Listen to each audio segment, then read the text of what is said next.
महाभारत के युद्ध के समय अर्जुन प्रभु श्री कृष्ण से कहता है कि हे ऋषिकेश, हमारा रथ कौरव और पांडवों के बीच में जाकर खड़ा कर दीजिए।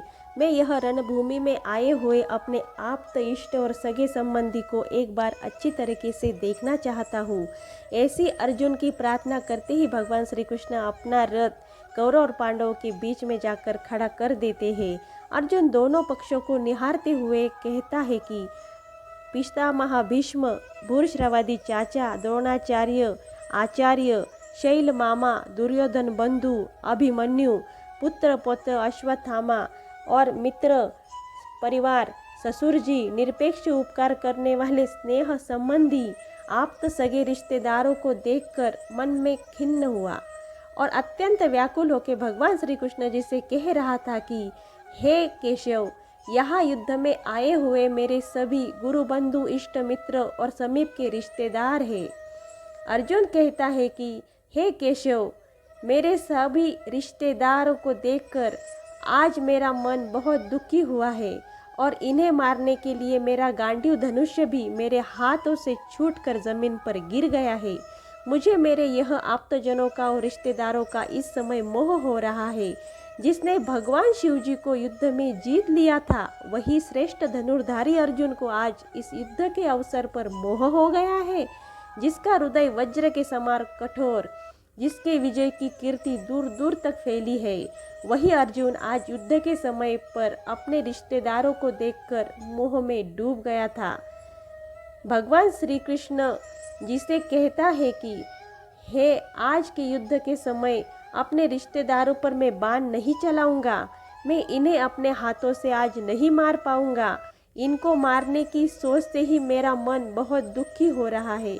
आज मैं इस युद्ध के समय पर इन पर बाण नहीं चलाऊंगा, आज मैं इन्हें नहीं मार पाऊंगा।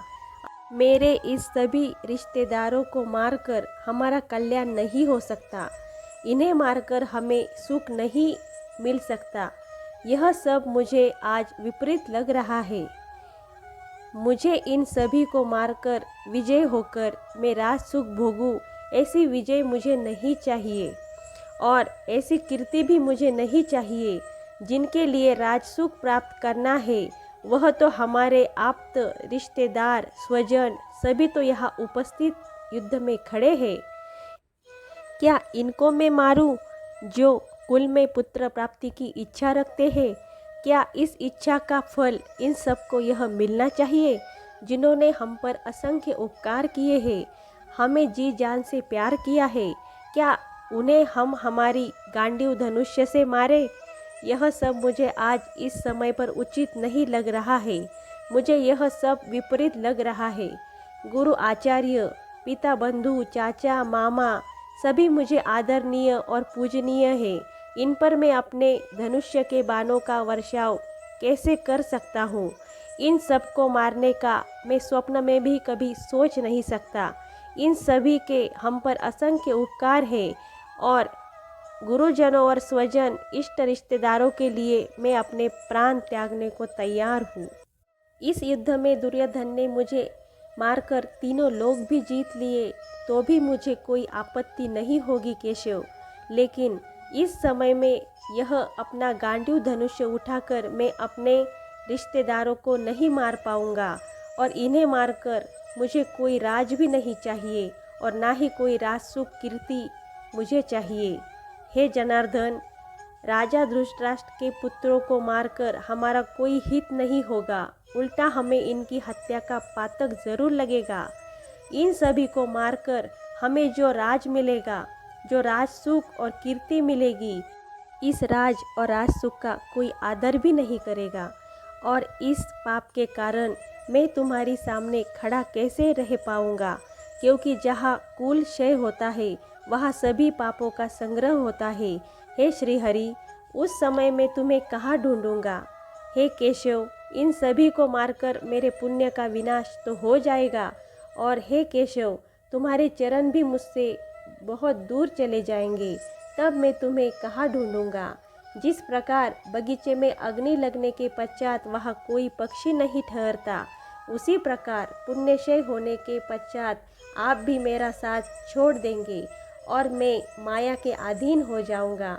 इसलिए चारों तरफ से सोचकर भी इन्हें मारकर मुझे अपना कोई हित दिखाई नहीं देता और इन्हें मारकर मैं अपने आप को कभी क्षमा नहीं कर पाऊंगा।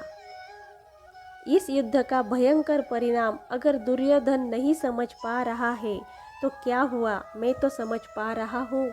इस युद्ध से तो कोई लाभ तो होगा नहीं और ऊपर से कुल क्षय नष्ट होने का पाप भी लगेगा। यदि कुल क्षय नष्ट हुआ तो अधर्म बढ़ेगा और यदि अधर्म बढ़ गया तो अच्छे कुल की स्त्रियां भी दुराचारी हो जाती है और जिस कुल धर्म का नाश होता है वहाँ अधर्म निवास करता है और वहाँ से सदाचार सद्बुद्धि का नामो निशान तक मिट जाता है। उत्तम वर्ण और उत्तम कुल की स्त्रियां भी तभी पर पुरुषों के साथ रममान होकर अपना कुल धर्म नष्ट कर देती है। एक बार यदि कुल धर्म नष्ट हो गया तो अपने वंशजों को अधोगति से कोई रोक नहीं पाता और पितरों को पुनः नरकवास प्राप्त हो जाता है। ऐसे वंशजों को स्वर्ग में कौन स्थान देगा और उनके पितरों को कौन श्राद्ध और तर्पण अर्पण करेगा। दुष्टों के वर्ण संकर कारण दोष से अपने जाति और कुल धर्म का संपूर्ण विनाश हो जाता है। हे कृष्णा, जिसका ऐसे पतन होता है कि उनको अनंत काल तक नरकवास भुगतना पड़ता है और मैं इस राज्य भोग के लिए अपने आप्तजनों को मारकर राज सुख भोगूं, इस कल्पना से ही मेरा मन बहुत भयभीत हुआ है।